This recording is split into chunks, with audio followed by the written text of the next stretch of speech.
சிவாஜி கிருஷ்ணமூர்த்தி இவரை பார்த்தீங்கன்னா யாருக்கும் தெரியாமல் இருக்காது.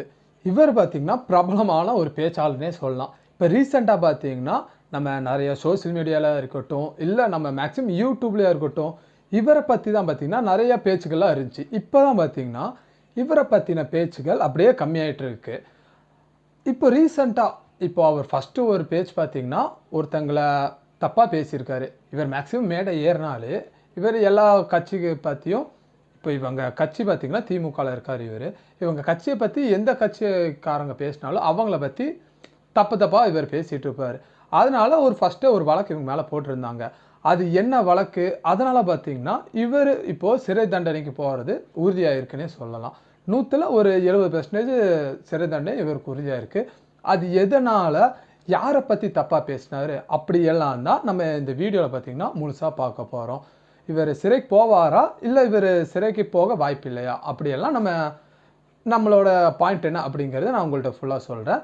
அதுக்கப்புறம் என் தரப்பில் இருக்கிற வாதம், இப்படி ஒரு மேடையில் இப்படிலாம் பேசலாம் அப்படின்னு என் தரப்பில் என்ன வாதம் இருக்கோ அதையும் பார்த்திங்கன்னா வீடியோ லாஸ்ட்டில் நான் சொல்கிறேன். சரி வாங்க, இப்போ டைம் வேஸ்ட் பண்ணாமல் நம்ம இப்போ வீடியோக்குள்ளே போய் பார்க்கலாம். சிவா கிருஷ்ணமூர்த்தி இவர் பார்த்தீங்கன்னா நம்ம டிஎம்கே கட்சியில் தான் இருக்கார்.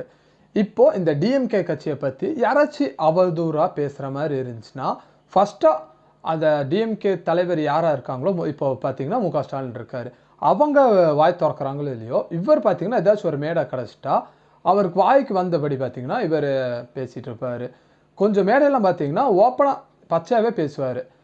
நீங்கள் நிறைய வீடியோலையும் பார்த்துருப்பீங்க, இவர் பேச்சு எப்படி பேசுகிறாரு அப்படியெல்லாம் நிறையா பார்த்துருந்துருப்பீங்க. இவர் மேக்ஸிமம் பேசுகிறத பார்த்திங்கன்னா நம்ம பேசுகிறது ஜாலியாகவே இருக்கும். அதுக்கப்புறம் பார்த்திங்கன்னா முகம் சுளிக்கிற மாதிரி இருக்கும் இவர் பேச்செல்லாம். அதனாலேயே அவர் ஃபஸ்ட்டே பார்த்திங்கன்னா அவங்க திமுக மேலிடத்துலேருந்து இவர் இப்படிலாம் பேசுகிறாரு அப்படின்னு அவங்க நிறையா கம்ப்ளைண்ட் போயிருக்கு. அதனால் அவங்க திமுக சைட்லேருந்து பார்த்திங்கன்னா இப்படிலாம் பேசக்கூடாது அப்படின்னு இவரை பார்த்திங்கன்னா கொஞ்ச நாள் எப்படி சொல்கிறது, கொஞ்சம் கட்டுப்படுத்தி வச்சுருந்தாங்க. ஆனால் இப்போ அவர் ரீசெண்டாகவே இல்லை, ஒரு 2 வருஷம் 3 வருஷம் முன்னாடிலேருந்து பார்த்திங்கன்னா திருப்பி அவர் பேச்சுங்கிறது ஆரம்பிச்சிட்டாரு. ஃபஸ்ட்டு பார்த்திங்கன்னா நம்ம ஒவ்வொரு கட்சிக்காரங்களும் வாய்க்கு வந்தபடி பேசிகிட்டு இருப்பார். இப்போ இந்த திமுகவை பற்றி யாராச்சும் ஏதாச்சும் ஒரு குற்றங்கள் அந்த மாதிரி ஏதாச்சும் சொல்லிட்டா போதும், அவங்க கட்சியை பற்றி நாராக கிழிக்கிறது என்ன. இப்போது நம்ம மேடை ஏறிட்டாலே நம்ம கையில் மைக்கு கிடச்சிச்சுன்னு இவர் பார்த்திங்கன்னா வாய்க்கு வந்ததெல்லாம் பேசிகிட்டு இருப்பார். ஆனால் இவர் பேசுகிறது பார்த்திங்கன்னா கேட்குறதுக்கும் நல்லாயிருக்கும், அது எப்படி சொல்கிறது, யோசிக்கிற மாதிரி இருக்கும். ஆனால் இவர் பார்த்திங்கன்னா அதில் ஆபாசமான பேச்சுக்களாக இருக்கட்டும், அதுக்கப்புறம் நடிகைகளை வச்சு அவங்க கேளிக்கையாக பேசுகிறதா இருக்கட்டும், அந்த மாதிரி பேச்சுகள் பார்த்திங்கன்னா இவர் சைடில் நிறைய பேசுவார். அதனாலேயே பார்த்திங்கன்னா இவர் நிறைய டைம் சிறைக்கும் போயிட்டு வந்திருக்காரு. இப்போ இப்படி பேசுகிறார் அப்படின்னு இவர் மேலே பார்த்திங்கன்னா நிறைய வழக்குகளும் இருக்குது. இவர் பார்த்திங்கன்னா சிறைக்கும் போயிட்டு வந்திருக்கார் நிறைய டைமு. ஆனால் அப்போவும் அவர் அடங்காமல் என்ன பண்ணியிருக்காருன்னா, 2023 நம்ம பாஜக மாநில தலைவராக பாஜகவில் இருக்காங்களே குஷ்புங்கிறது எல்லாம் தெரியும், அவராக இருக்கட்டும், இல்லை நம்ம ஆளுநர் இருக்கார்ல அவராக இருக்கட்டும், அவங்க 2 பேர்த்தையும் பார்த்திங்கன்னா இழிவாக பேசிட்டாங்கன்னு அப்போவே ஒரு கேஸ் பார்த்திங்கன்னா இவர் மேலே அவங்க போட்டிருந்தாங்க. இப்படி எங்களை பற்றி இவங்க தப்பாக பேசிட்டாரு அப்படின்னு. அந்த கேஸ் பார்த்திங்கன்னா அப்போலேருந்து விசாரிச்சுட்டு இருக்காங்க. இப்போ தான் ரீசெண்டாக பார்த்திங்கன்னா அதுக்கு கோர்ட் சைட்லேருந்து தீர்ப்பு தந்திருக்காங்க. அதில் அவங்க என்ன தீர்ப்பு தந்திருக்காங்கன்னா, அவர் பேசுனதுக்காக அவர் பார்த்திங்கன்னா 3 வருஷம் சிறை தண்டனை தரணும் அப்படின்னு பார்த்திங்கன்னா இப்போ கோர்ட்டு சைட்லேருந்து இவருக்கு பார்த்திங்கன்னா ஒரு எப்படி சொல்கிறது, ஒரு உத்தரவு கொடுத்துருக்காங்க. இவர் அப்போனா ஜெயிலுக்கு 3 வருஷம் போயிடுவாரா அப்படின்னு நீங்கள் கேட்குறது எனக்கு புரியுது. ஆனால் இவர் பார்த்திங்கன்னா இவர் சைட்லேருந்து இப்போது 2 சைட்லேருந்து தானே இப்போ கோர்ட்லேருந்து கேட்பாங்க. இப்போ அவங்க சைட்லேருந்து மட்டும் விசாரிக்காமல் இப்போ இவர் சிவாஜி இருக்கார்ல அவர் சைட்லேருந்து பார்த்திங்கன்னா நீங்கள் மேல்முறையீடாக ஒரு மாதம் உங்கள் சைடில் இருக்கிற நியாயத்தை நீங்கள் சொல்லலாம் அப்படின்னு பார்த்திங்கன்னா கோர்ட்டு சைட்லேருந்து 1 மாதம் ஒரு அவகாசம் தந்திருக்காங்க. இப்போ உங்கள் சைடில் இருக்கிற நியாயம் எதனால் இப்படி பேசுறீங்க அப்படின்னு நீங்கள் வாதாடலாம் அப்படின்னு. இப்போ இவர் சைட்லேருந்து பார்த்திங்கன்னா இவருக்கு ஒரு மாதம் தந்திருக்காங்க. நீங்கள் இந்த 1 மாதத்துக்குள்ளே உங்கள் சைடில் இருக்கிற என்னென்ன பாயிண்ட்டு உங்களுக்கு சாதகமாக இருக்கோ அதை பார்த்திங்கன்னா நீங்கள் பேசலாம் அப்படின்னு. உங்களுக்கு என்ன தோணுது, இவர் சைடில் இருந்து நீங்கள், ஏன்னா இவர் வீடியோ நிறைய பார்த்துருந்துருப்பீங்க, இவர் பேசுகிறது ஃபுல்லாக தப்பாக தான் இருக்கா, இல்லை கோர்ட்டு தந்த இப்போது இந்த சிறைக்கு போகணுன்னு ஒரு ஆர்டர் பாஸ் பண்ணியிருக்காங்களே அது பார்த்திங்கன்னா கரெக்டாக தான் இருக்கா, இல்லை இவர் சைட்லேருந்து இவர் வாதம் கரெக்டாக எடுத்து வைக்கலாமா அப்படிங்கிற நீங்கள் உங்கள் சைடில் இருக்கிற உங்கள் தரப்பில் இருக்கும்ல உங்களுக்கு ஒரு ஐடியா, அது என்ன அப்படிங்கிறது கீழே இருக்க கமெண்ட்ஸில் கண்டிப்பாக சொல்லிட்டு போங்க, சரிங்களா? இப்போ நான் உங்கள்கிட்ட சொல்லிட்டேன். இதெல்லாம் தான் பார்த்தீங்கன்னா இப்போ கரண்ட்டாக இவரை பற்றின நியூஸ் இப்போ போயிட்டுருக்கு. சரிங்களா? இப்போது என் சைடில் இருந்து இப்போது நான் உங்கள்கிட்ட சொல்கிறேன். இப்போ நம்ம ஒரு மேடையில் ஏறிட்டோம்னா என்னென்ன எப்படி பேசலாம், எப்படி பேசக்கூடாது அப்படின்னு என் சைடில் இருக்கிற ஐடியாஸ் பார்த்தீங்கன்னா இப்போ நான் ஒவ்வொன்றா உங்கள்கிட்ட சொல்கிறேன். ஃபஸ்ட்டு பாயிண்ட் பார்த்தீங்கன்னா, இப்போ நம்ம மேடை ஏறிட்டோம், நம்ம கையில் மைக்கு கிடச்சிருச்சு அப்படின்னு நம்ம வாய்க்கு வந்தது பார்த்தீங்கன்னா நம்ம பேசவே கூடாது. இப்போ நம்ம கட்சியை பற்றி யாராச்சும் தப்பாக பேசுகிறாங்களா, அவங்கள பார்த்தீங்கன்னா கட்சி ரீதியாக நம்ம பேசலாம். கரெக்டுங்களா? இப்போ உங்கள் சைடில் இருக்கிற பாயிண்ட்டை நீங்கள் எடுத்து வச்சு பேசலாம். அப்படி இல்லாட்டி அவங்க கேட்குற கேள்விக்கு பார்த்தீங்கன்னா உங்கள் கட்சி சைடில் இருந்து பதில் இருந்துச்சுன்னா நீங்கள் அதுக்கு பதில் கொடுக்கலாம்.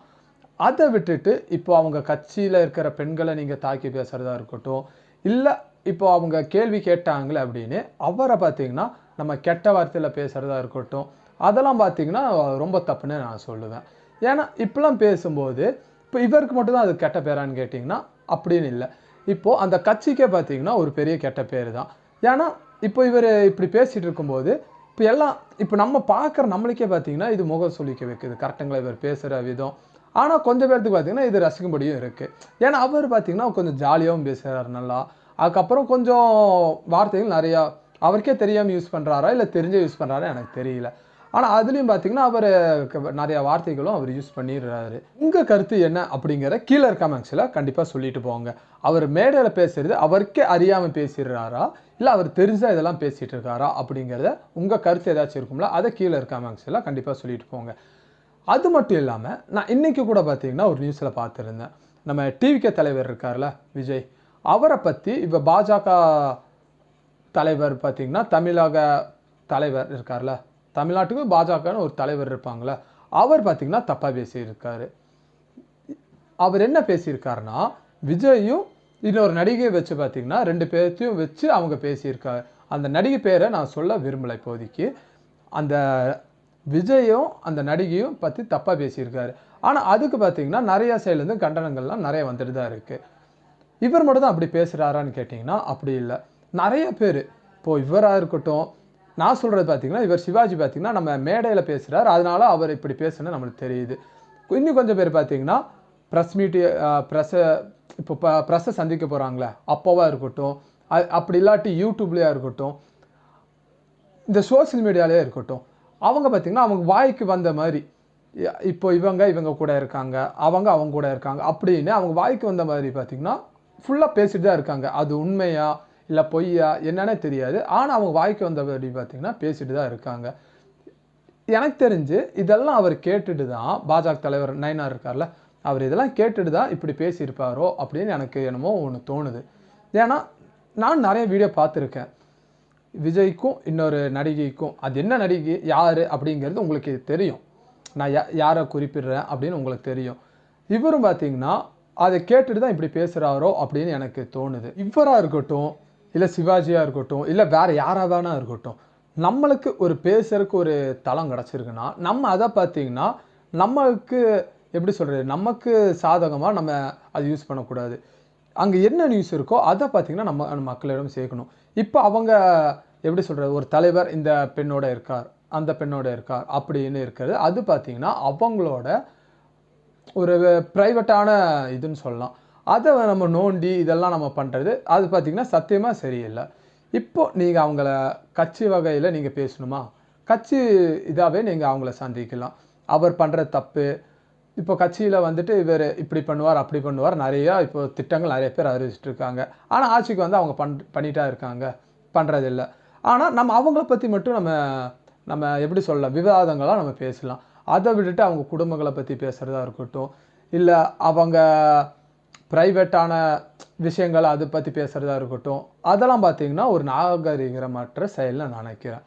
இதுதான் பார்த்திங்கன்னா இப்போ மேடை ஏறிட்டா இந்த மாதிரி பேசக்கூடாதுன்னு எனக்கு தோணுனதை நான் உங்கள்கிட்ட ஓப்பனாக பேசியிருக்கேன். இப்போ உங்களுக்கும் ஏதாச்சும் ஒரு பாயிண்ட்ஸ் இருக்கும்ல, மேடையை இப்போ மைக் கிடச்சிட்டாலே இந்த மாதிரி தான் நிறைய பேர் பேசுகிறாங்க, இப்போது ஒரு நாகரிகம்னு இருக்கும்ல, இந்த மாதிரி தான் பேசணும் அப்படி ஏதாச்சும் நான் விட்ட பாயிண்ட் ஏதாச்சும் இருந்துச்சுன்னா கூட அது நீங்கள் கீழே இருக்க கமெண்ட்ஸில் கண்டிப்பாக சொல்லிட்டு போவாங்க. சரிங்களா? இதை பற்றி தான் நான் உங்கள்கிட்ட பேசணும்னு நினச்சேன். ஏன்னா இப்போ நம்ம இந்த சிவாஜியை எடுத்துகிட்டா கூட இவரை பார்த்திங்கன்னா நிறையா மேடைகளில் இந்த மாதிரி தான் அவர் வாய்க்கு வந்தபடி பார்த்திங்கன்னா பேசிகிட்டு இருக்காரு. இது நான் நினச்சிட்டே இருந்தேன், இவர் இப்படி பேசும்போது ஏதாச்சும் ஒரு பெரிய பிரச்சனையில் மாட்டுவார் அப்படின்னு. இப்போ கரெக்டாக பார்த்தீங்கன்னா அதுக்கேற்ற மாதிரியே இப்போது இவர் எப்போ பேசினது அந்த பிரச்சனை பார்த்தீங்கன்னா இப்போ வந்து அவரை சூழ்ந்து இப்போ அவர் 3 வருஷம் சிறைக்கு போகிறதுக்கான ஒரு ஆபத்தான சூழ்நிலையில் இருக்குதுன்னு நம்ம சொல்லலாம். இதை பற்றின கருத்து உங்களுக்கு ஏதாச்சும் இருந்துச்சுன்னா அது கீழே இருக்க கமெண்ட்ஸில் கண்டிப்பாக சொல்லலாம். அது மட்டும் இல்லாமல் இப்போது கரெக்டாக நடக்கிறது பார்த்தீங்கன்னா திமுக ஆட்சி தான். இப்போது இவர் இந்த மாதிரி ஒரு தீர்ப்பு வந்திருக்கு, இவர் சிறைக்கு போவாரா இல்லை போக மாட்டாரா அப்படின்னு உங்களுக்கு ஏதாச்சும் இருந்துச்சுன்னா உங்களுக்கு ஏதாச்சும் ஒரு தாட் இருக்கும்ல, இவர் சிறைக்கு போவார் இல்லை போக மாட்டார் அப்படின்னு. அது என்னங்கிறதையும் கீழே இருக்க கமெண்ட்ஸில் கண்டிப்பாக சொல்லிட்டு போங்க. அது மட்டும் இல்லாமல் இந்த வீடியோ இவ்வளோ நேரம் பார்த்துருந்தீங்கன்னா அதுக்கே மிக்க நன்றி. அது மட்டும் இல்லாமல் நம்ம சேனலை இப்போ தான் நீங்கள் ஃபஸ்ட் டைம் பார்க்குறீங்க அப்படின்னா நம்ம சேனல் நீங்கள் சப்ஸ்கிரைப் பண்ணி வச்சுக்கோங்க. அது மட்டும் இல்லாமல் இந்த வீடியோ உங்களுக்கு பிடிச்சிருந்துச்சுன்னா ஒரு லைக்கும் பண்ணிடுங்க. அதுக்கப்புறம் நம்ம சேனலுக்கு சப்ஸ்கிரைப் பண்ணி வச்சுக்கோங்க. சரிங்களா? உங்களை இன்னொரு வீடியோவில் நான் மீட் பண்ணுறேன். தேங்க்யூ.